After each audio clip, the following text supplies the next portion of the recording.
Good morning, good afternoon, everyone, from wherever you may be joining us. My name is Greg Mencken. I'm the Executive Director of the Adam Smith Society, and thanks to all of you once again for joining us for our Eventcast series. Online or in person, the mission of the Adam Smith Society to promote discussion around the broad societal benefits of capitalism continues, and we'll continue to be providing this content for you online and hope to do so in person very, very soon. To learn more about the Adam Smith Society, please visit us at adamsmithsociety.com.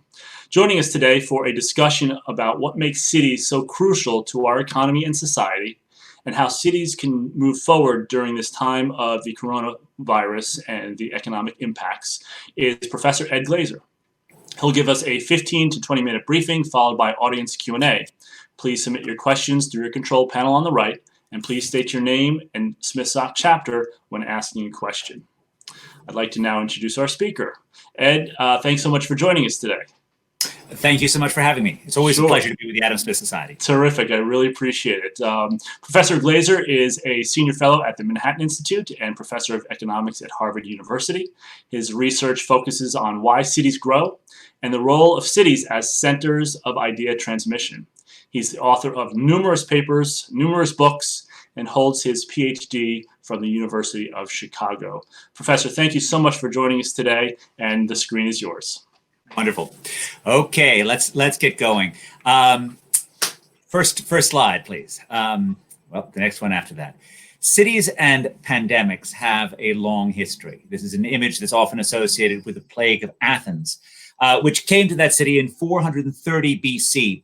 The backstory was that Pericles had figured out a crafty plan for defeating the Spartans. He would bring in his countrymen inside the walls of Athens and then send the superior Athenian fleet to pillage and maraud along the shores of the Peloponnesian Peninsula.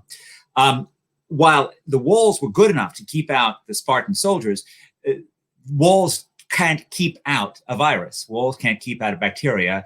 And so the plague entered through the Athenian port at Piraeus, and it devastated the city. In some sense, the golden age of Athens, that most golden of all of Western civilization cities, ended when the plague came in 430 BC. Now, it would be another 25 years before Athens finally lost the Peloponnesian War, but the disease was really a devastating setback from which the city never fully recovered. The larger point, of course, is that cities are nodes on a vast transportation network that spans the globe. And so they are the places where diseases enter. And the density of cities then enables those diseases to spread. Human beings gain many benefits from proximity to other people. Cities at their heart are the absence of space between people and firms. Cities are density, proximity, closeness. But the same proximity that enables us to share a meal or a smile or communicate a really complex idea also enables the transmission of disease. And in some sense, in this moment of social distancing, we are all rapidly de-urbanizing our world, because social distancing, this sort of physical space between ourselves and others, is the opposite of urbanizing. The plague of Athens is not the most devastating of all our plagues to urban history. Probably the winner for that is the plague of Justinian, which came in 541 to Constantinople. That emperor had been planning on rebooting the Pax Romana in the Mediterranean world. He had sent his great general Belisarius to take control of Italy. He seemed to be winning. And then the plague enters into his great city. Again, devastation follows. And in this case, the Black Death keeps on coming back for 300 years, sowing political chaos in its wake. And in some sense, it leads towards a failure of an urban society for another 5 or 6 centuries. It is remarkable how healthy we have been over the last 100 years. Next slide, please. Because until 1920, it was always thought that contagious disease and urbanization went together. A child born in New York City in 1900 could expect to live 6 years less than a comparable child born in rural America. Contagious diseases like cholera, like yellow fever, stalked our cities. And, people continue to come, but the death toll was enormous. Our cities didn't become healthy until there was massive amounts of spending in both sewers and sanitation. America's cities and towns were spending as much on sewers and sanitation at the start of the 20th century as sewers and clean water as the federal government was spending on everything except for the post office and the army. And of course, it wasn't just about the infrastructure. So you'll notice here that they have on this graph a little date, 1842, which is when the Croton Aqueduct opened. For 25 years, New York continues to have cholera epidemics after that aqueduct opens. My great-great-great-great-great-grandfather died in the 1849 cholera epidemic. You can see that right there. And the problem was that you built the aqueduct, but it cost money to connect, and poor families continue to use their shallow wells and their pit latrines, and they continue to die. And it wasn't until you have the Board of Health start imposing fines on tenement owners for not connecting to the water system, for not connecting to the sewers, that the city's health really starts improving. Next slide, please. So COVID, at least in these early stages, these are case rates as of about mid-May in the US, so far has been strongly associated with density across American counties. So this is across counties, this is population density, this shows the number of cases per capita. And as you can see, this is showing you more cases in denser parts of America. Now, that may even out eventually. It may just be that COVID came to dense parts earlier. This is not at all just a New York effect. Next, please. And it's not just about testing rates. This shows the death rates from COVID across density as well. And this is once again a disease which spreads through personal contact, and hence it's easier to catch it if you're close to other people. And in some sense, this is the greatest of the demons that come with density, and it poses the greatest of all threats to our urban world. Next, please. Forms of transportation that go with high density living, like public transportation, are, also associated, at least across counties, with higher level of COVID test rates. Now, it's not totally clear what's going on here, but it is certainly true that, large numbers of Americans fear that they will get COVID-19 by taking public transportation. A poll of Massachusetts residents, 79% of them said that they would not consider taking public transportation under the current circumstances. And even if there was a treatment for COVID-19, but not a vaccine, that number remains. More than 50% would not feel comfortable taking public transport. Next, please. This is deaths per capita in public transport. Again, a robust positive effect. Again, not driven just by New York at all. This is also Detroit and the inner counties around Long Island. Next, please. But within New York City, there is no relationship between public transportation and COVID-19 deaths. And that's kind of an interesting fact that the fraction of people who use public transportation most of the time does not correlate with this. Next, please. But the reason for that is kind of interesting. Actually, I'm going to skip this slide, I'm going to explain them on the next slide. The reason for that is kind of interesting, which is, so you can see there, within Manhattan, the northern parts of Manhattan have more public transportation, and they do have somewhat more cases. But in the Long Island, the inner areas, Brooklyn, where you have much more public transportation, actually has many fewer cases than the outer areas. And the reason for this, you can see in the next slide. Next slide, please. The reason for this is those inner parts of Brooklyn actually reduced their travel, whereas the outer parts did not. So the places where you were meant to get around using public transportation, people just stayed home more. Whereas in the outer part of the 5 boroughs, people continued to move and they continued to get COVID. Next, please.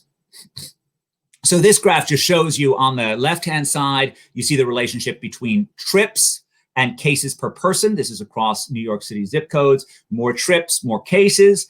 This is the reduction in trips from the pre-COVID period.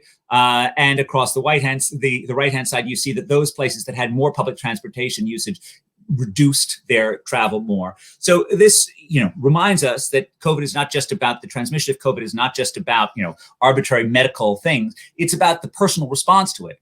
And one of the things that happens in cities is that if a pandemic spreads, people shut down more, indeed, as those inner areas of Brooklyn did. Of course, what fun is a city if you're sheltering in place in a small Brooklyn apartment?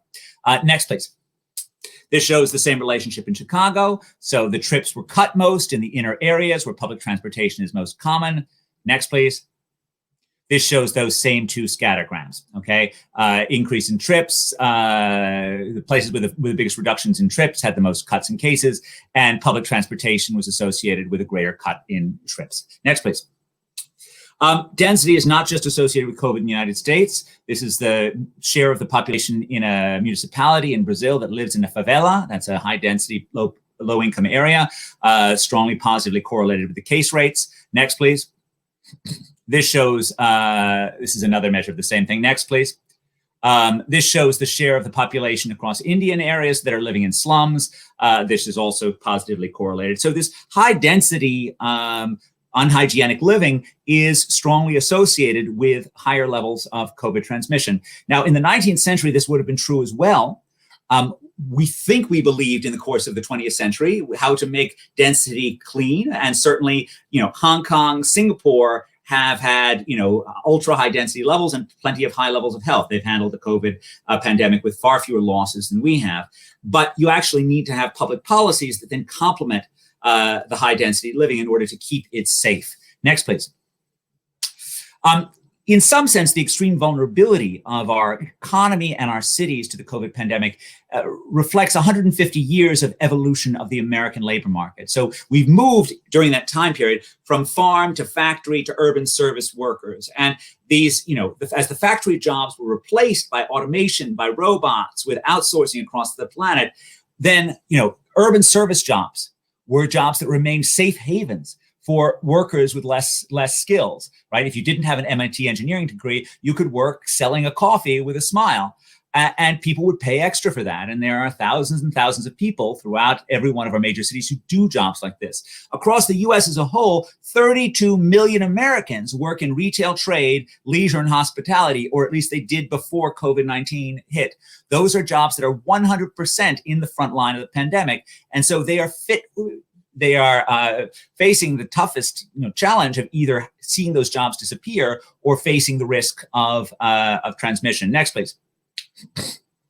This shows you the evolution of the American labor force. The blue line that starts on the top and ends on the bottom is Americans in manufacturing. The middle two lines at the end, the yellow and blue one, the rising one is leisure and hospitality. The flat one is retail trade. That's that 1/5 of the American labor force that I mentioned. The orange line above is professional and business services.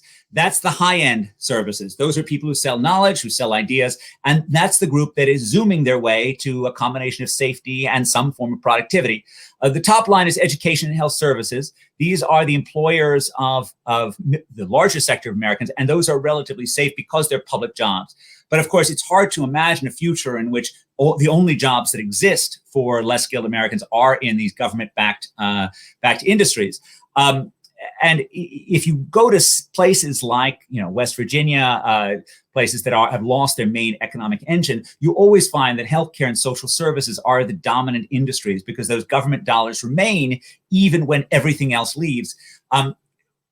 I fear that if these urban service jobs disappear, that will be not just the declining parts of America, but all of America, at least for less skilled workers. Next, please.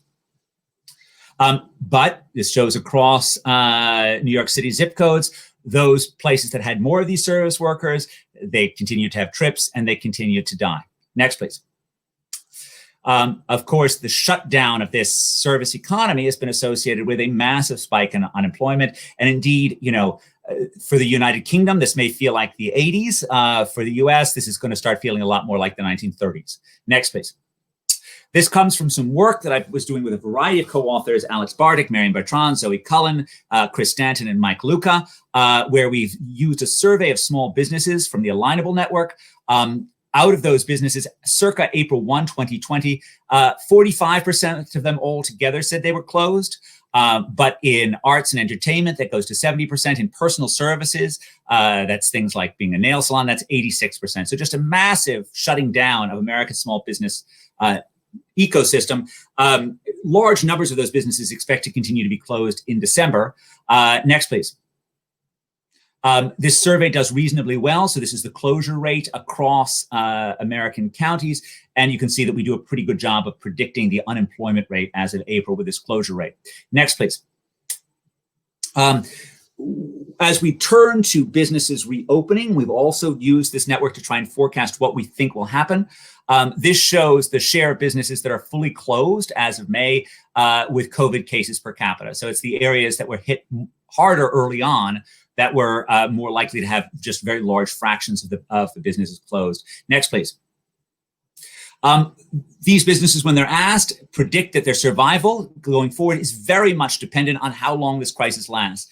So if the crisis, they were asked this in April, they thought if the crisis lasts 4 or 6 months, their chances of surviving were very small. Very few of them had cash on hand when the crisis started. Many of them were able to take advantage of the Paycheck Protection Program, which was just an unbelievable cash dump, sort of, unprecedented, $649 billion just handed out with very few checks and balances. But this was before then. In the absence of that, if the crisis lasted 4 months, the majority of businesses thought that they would be closed in December if the crisis lasted for 4 months or more. You just look at restaurants; only 30% of them think that they would be surviving in December if the crisis lasted for 4 months. Next, please. If in fact all those businesses do close, if workers who worked in those firms don't find jobs somewhere else, the predicted increase in American joblessness from that is 33 million American workers. So it's potentially just a huge ocean of joblessness. Next, please. Even if when the lockdowns end, many of them expect to take another 2 weeks or more to open. This shows the gap between when they think the lockdown will end and when they think that they'll reopen. So it's about 2 weeks on average, but there's a lot of heterogeneity across businesses. Next, please. And the reason why they don't expect to open is because they don't expect demand to be there. And that reminds us, it's not up to the government now or ever to just flick a switch and turn the economy back on. So this is their projections about what their demand will be. So in arts, entertainment, and recreation, even in September, the average firm is predicting that their demand will only be 55% of what it was pre-COVID, right? Finance and insurance doing better, 70% pre-COVID. But all of these are massive reductions in the level of expected demand. So this is a very tough period for American businesses going forward. Next, please. The final question on cities that I want to end with is, will the boost in remote working that's been created by this become permanent? Many companies have said big things about how they're going to keep their workers at home. I think there are reasons to believe that this is very much going to be dependent upon what happens in the future of the pandemic, what happens in the future of this and other pandemics. So go forward, please. We've had this sort of broad course of technology over the past centuries, where some technologies are centripetal that pull us together to cities, some are centrifugal that push us apart. The 20th century was a very centrifugal century, as we had revolutions in transportation technology, such as the car. Radio and TVs are also transportation of a form that enabled people to enjoy urban pleasures far from cities. And so we left our dense urban areas and moved to suburbs and moved to lower density areas. Next, please. These killed older urban industries like New York City's garment, the largest industrial cluster in the United States as of the 1950s, right, just disappeared in a few short years. Next, please. So when I started in this business 30 years ago, the prognosticators were expecting that these new forms of information technology would enable us to work from home and would kill cities. But that didn't happen. Next, please. Cities remained robust, in part because the urban proximity is very valuable in high idea industries like finance, like technology. Next, please. And so the past 30 years have been a remarkable period of urban resurgence. This shows the relationship between population density and incomes. The densest tenth of America's counties are 50% richer than the least dense half, and population growth. So people have been moving away from low density areas towards high density areas, at least pre-COVID. Next, please. This shows the rise in housing prices in dense parts of the US over the past 20 years. Again, all pre-COVID, but there was a huge amount of demand for proximity, not just for productivity, but also for pleasure, also for fun. Next, please. Now, what's going to happen now? We had some jobs, some occupations can be done remotely. Two economists, Jonathan Dingle and Neiman, used ONET data to predict which occupations and which industries would be able to switch to remote work. We then took that data and connected it with which firms in our samples say that they're switching to remote work, and they do remarkably well. Basically, if you can switch to remote work, you did switch to remote work during this crisis. Next, please. Which industries are these? This just shows these facts. I'm sorry, these are relatively new things. We just produced the working paper actually this week. So this shows you that educated industries with more women are more likely to be switching to remote work. The education effect, though, is really the dominant one. Next one. We also asked business owners whether or not their workers were almost as productive or more productive working at home. Again, in the educated industries, they said yes. In the less educated industries, they said no. So again, the switch to remote work just sort of exacerbates this tendency of the modern economy to make things easier for educated workers who are able to communicate what they have via technology, whereas those people who serve using their actual body or their smiles or their pleasant personality, that becomes harder. Next, please. Okay. Now, the last slide that I have on you is we just asked them of these samples, what share of them expect that the workers who switched will stay switched? So this is not their total share, but it says what share of those who switched will stay switched. And what this shows you is about 40% of firms expect that 40% or more of their workers that switch to remote work will stay remote. Okay, so let's call it a 20% or 15% change in the American labor force switching to remote working. That would be pretty huge if it actually occurred, and it may well. Next, please. Okay. Especially since many of our cities seem to be experiencing a tough moment for other reasons, that there's unhappiness about policing strategies, and that's broken out in the protests and sometimes even violence that has occurred in cities. And of course, law and order is really the sort of bedrock on which the urban resurgence was built for wealthier urbanites. Next, please. And to end with this, I think going forward, it all depends on the duration of this pandemic and on the presence of new pandemics.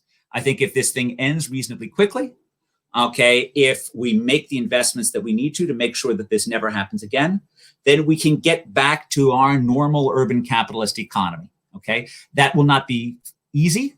We will still have years of economic dislocation as a result of this. We will still have a drop in demand for commercial real estate in cities. So one thing that's important to remember is that if there's this big rise in remote working, this doesn't mean that all of a sudden New York's priciest real estate remains vacant. What happens is the prices drop and businesses that had previously been priced out of New York move back in. It's only in sort of the initially lower rent cities that you should actually expect to see vacancies rise, because those are places that were closer to the margin of non-survival or non-occupancy. And I think that's where we're likely to be headed, in part because the alternative is just so catastrophic, not just for cities, but for those 32 million American workers in the service economy. But like, if the dark alternative occurs, if the shock, if the pandemic doesn't end quickly, if the new pandemics show up over and over again, then in fact, this augurs a change to our globally connected world, our urban world, our service economy, right? The downsides of not controlling this are enormous. And so I think going forward, I think it's rare that I find myself on the cants of arguing for a larger and more effective public response. I like to think that actually we could protect ourselves from pandemics just by spending the existing healthcare dollars more wisely, not with actually increasing healthcare dollars. It is sort of amazing, given the trillions that we have spent on healthcare over the last 2 decades, that we've ended up with this. But we certainly will need to spend in a way that makes sure that this never happens again.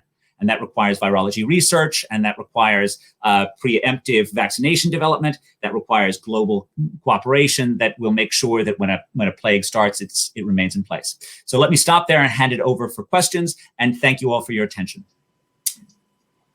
Thank you very much, Professor. At this point, I'd like to open it up to Q&A. Please submit your questions on the side of your panel, and we'll review those questions as they come in. Please do state your name and chapter affiliation to ask a question.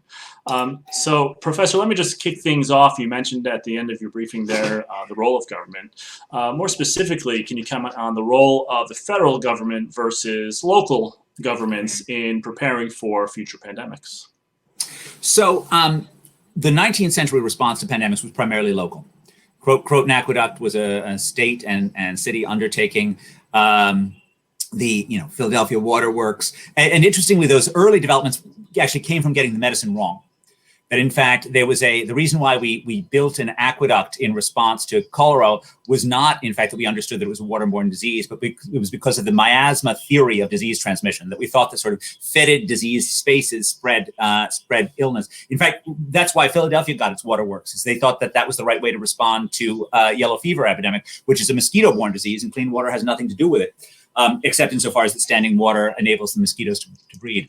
So this was a local intervention. Most of the time, I put much more confidence in local governments than I do in the feds. But when it comes to virology research, when it comes to development of vaccines, when it comes to global agreements that try and keep plagues in place, that has to be national. There's just no way for localities to deliver that. So we really need a national government that actually takes things seriously and focuses on actually delivering goods that will benefit large numbers of Americans instead of favoring particular privileged groups. Localities can do some things. They can think about the extent to which you want to stockpile masks or stockpile ventilators or share ventilators that in the future, but they're relatively small things. There's still things that would have made a difference in this pandemic, but they're not hugely expensive undertakings. Mm-hmm. Speaking of the roles of government, this is a question from Ariel at Hebrew University. So hello to you in Jerusalem. Thank you for joining us. Professor Ariel asks, are you for or against the second stimulus check for individuals as the duration of the pandemic and lockdowns may recur? So I'm very wary of doing stimulus at this point in time. As long as there remains an enduring contagion risk, trying to restart the economy fully with demand-side subsidies is sort of, I think, unwise. It's just not what we're trying to do right now. We're trying to get rid of this disease, and then we have to worry about restarting the economy. What I do favor is, stuff that actually mitigates the short-term damage.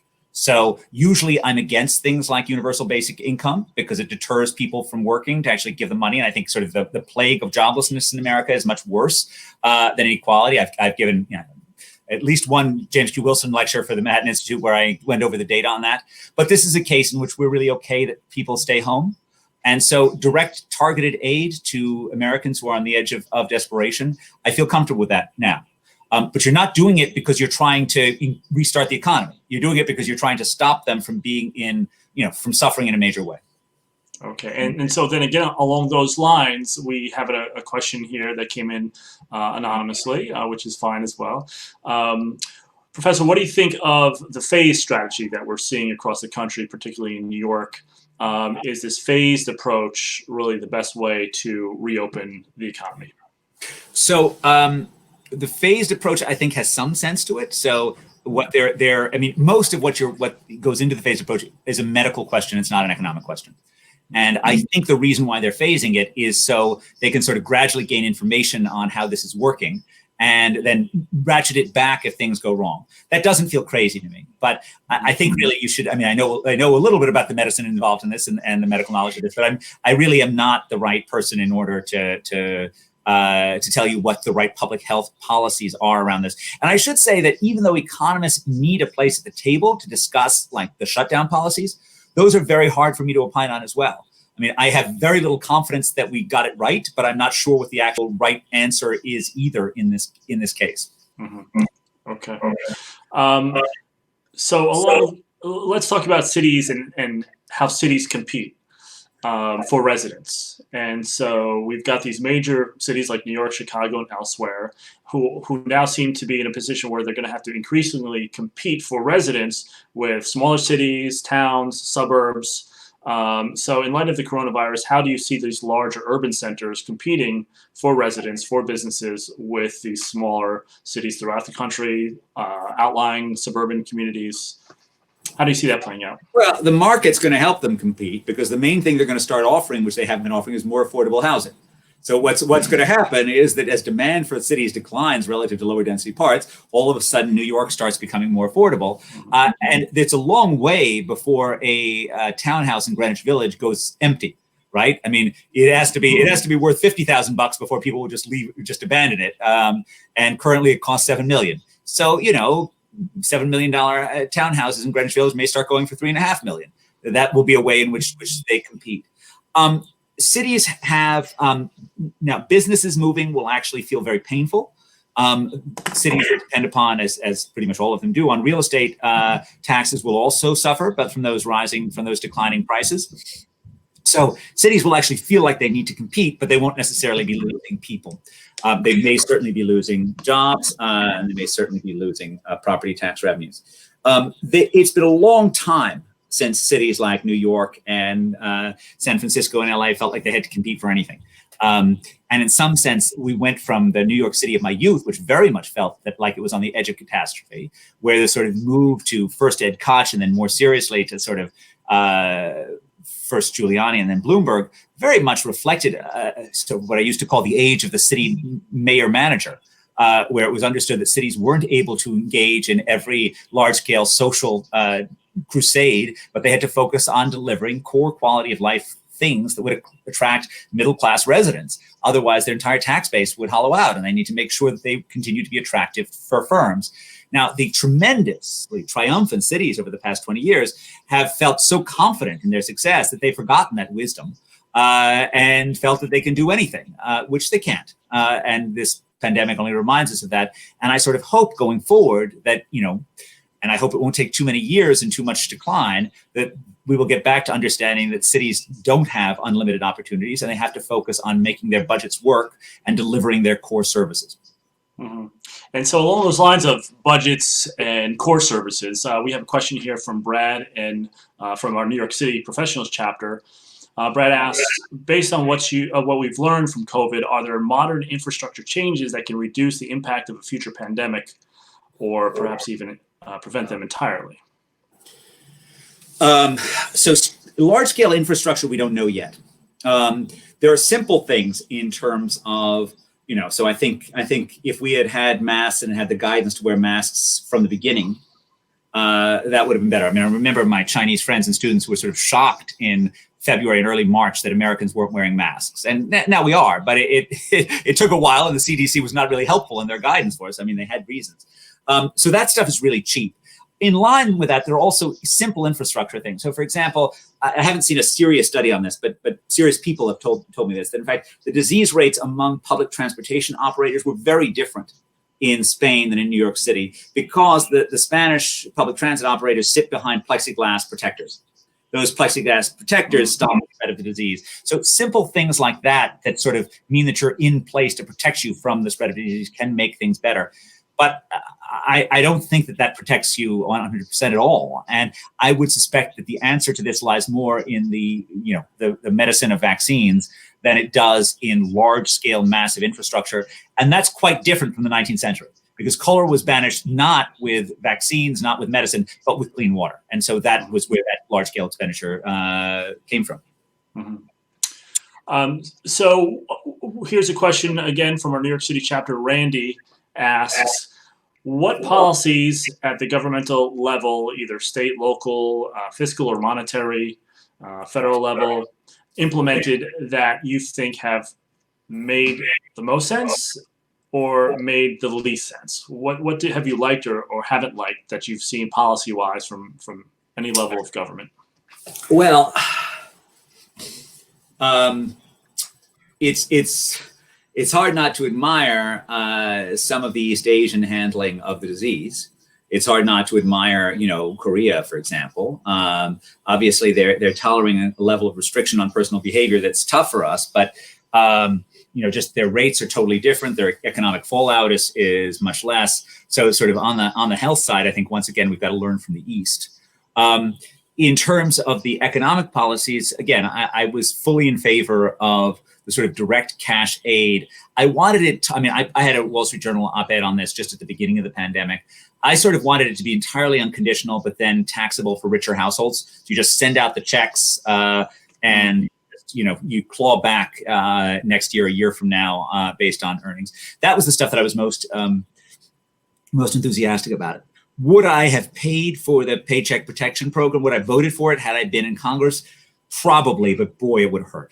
And if you think about what this feels like relative to 2007, and I remember 2007 well, right, where we were very, a lot of us were very reticent on no, you can't do this, no, you can't do that, that'll be wasteful, that'll be stupid, that'll be whatever. This was $649 billion with basically no checks whatsoever. It just goes. It went particularly to those businesses that had well-established relationships with banks who probably needed the money least. The targeting was basically non-existent. That's, maybe we had to do it. Maybe it was just, we needed to infuse the money that quickly. But boy, that doesn't look like great policy going forward. Mm-hmm. And so along these lines of budget challenges, we have a question here from Kyle at our Boston University chapter. who asks, states in the U.S. are facing revenue declines, in some cases greater than the financial crisis, which you just referenced, Professor. How will this crisis of state budgets impact the recovery and the competitiveness of U.S. cities? It's a real deal. Many of our states and localities started in a fiscal hole largely because of the unfunded pension crisis. This just reinforces that. This will call for large-scale transfers from the federal government. Cities will be demanding that. There will be political pushback to that. I think that political pushback is appropriate. I think most of the time cities should pay for their own needs. But we have a system that's set up so that the federal government finds it very easy to borrow. Many cities and states actually have constitutional limitations that say that they can't borrow to pay for operating expenses. That's a very difficult thing to face when you're facing this type of a crisis. If you had asked me what I would have rather seen, I would have rather seen more investment in rainy day funds over the past 10 years during the fat years, so that we would have the money without having to borrow. But I think in many ways I would rather see changes that enable cities and states to borrow for their own uses rather than expect members of cities and states elsewhere to cover their losses. Mm-hmm. And we have a couple questions here about real estate. Maybe we have some real estate investors joining us today. Professor, you touched on this a little bit here, and how the market pricing mechanism you would expect to bring people back into and to fill vacancies and to come back to some sort of equilibrium, perhaps. We have a question here from I.S. Dunklin in our New York City chapter. What do you think is the timeline for price adjustment in commercial or residential real estate, or for other services like entertainment, tourism, and things like that? Well, entertainment and tourism demand, the projections we saw are fairly horrific. And prices would need to fall an awful lot in order to get, people to be happy to crowd on the Circle Line and go around Manhattan again in large numbers. Mm-hmm. So I have trouble. I think many of those will, in fact, cease to exist, at least for the near-time future. In terms of what we know about the dynamics of residential and commercial, is that residential tends to move relatively quickly. People are going to be looking to sell houses. It moves even more quickly when there are foreclosures. I don't think we expect the same kind of fast foreclosure-led crisis that we saw in 07, 08. But still, people are going to look to move houses. If you're older and decide you really can't deal with Manhattan anymore, you're going to want to sell, and you're not going to want to wait 5 years. So that's going to move the residential stuff along. Commercial, people are, all the vacancies that we've seen for many, many months, many years in key retail corridors of New York City tell you that this thing equilibrates slowly, that many owners are unwilling to cut their rents in order to attract businesses. I expect this to sort of take a long time to move its way out of the market. Many owners are going to be, our data on commercial is much worse than our data on residential. So it's going to be hard to know exactly what's going on. It's going to be a very murky market for a while. Now, the good news for you is that that always provides lots of profit opportunities for the right insiders. But it is certainly going to be a challenging, knowledge-intensive industry for a while. Mm-hmm. Okay. And so let's wrap up with our final question. We have many MBA students on the line with us today. So I think this question relates to a lot of folks. We have a question here from Matthew in our Boston Professionals chapter. Professor, you spoke about real estate and entertainment, tourism, industries like that. Matthew asked, what other industries do you see being disrupted permanently by this shock? Higher education, for instance. Oh yeah, we're in trouble. Right. I mean, we are an industry that has, Harvard's not in trouble, though, right? Well, I'll tell you in a year. It's. I think that it's going to be very expensive delivering the product that we're going to try and deliver for next year. I don't know exactly, but my guess is that we're going to take pretty seriously safety and still try to bring some significant fraction of kids back. That's not guaranteed at this point in time, but that's certainly what I'm hoping that we'll do. But it's going to be difficult, and certainly many people are going to think that they might as well just do it long distance. And it's, it's very hard when you think about this. So the people who dialed into this webinar were motivated enough to want to do this. You're a select group of people, and I'm delighted to spend this time with you. Not every 19-year-old is that motivated. And one of the big jobs of a college lecturer is to try and engage them with your subject material. I know sort of how to do that with, mathematical economics, even when I get to walk around them, when I get to talk to them face to face. I have no idea if I'm going to be able to do that over Zoom. So I can run a small scale seminar with sort of mid 20-year-olds, but I have no idea about delivering the sort of exciting face-to-face product for 19-year-olds. What I do believe is that the 19-year-olds actually want the college experience, and they don't really care that much about me, quite honestly. They want to be with each other in a high-density urban environment, and that's going to go on. And when we think about both the future of colleges, and it plays into one thing that I also think is going to go on in the future of cities, which is you're going to see an age reset. Right, we're going to see the replacement of older, more vulnerable people who are going to vacate their spaces and give them over to younger people. That's perfectly good. It's the younger people who are dying most from inability to socially connect during this time period. And I think that the sort of demand for that part of the college experience, for colleges that are fun, that's going to carry us through. Right. Well, thank you so much, Professor, for joining us. We really appreciate your time. We really appreciate your thoughts. I want to thank everyone for joining us on our Eventcast today. Please tune in to adamsmithsociety.com. We will be doing more of these throughout the summer, so please stay tuned. Thank you, everyone. Please stay safe, stay healthy, and we'll see you next time. Thanks so much, Professor. Thank you.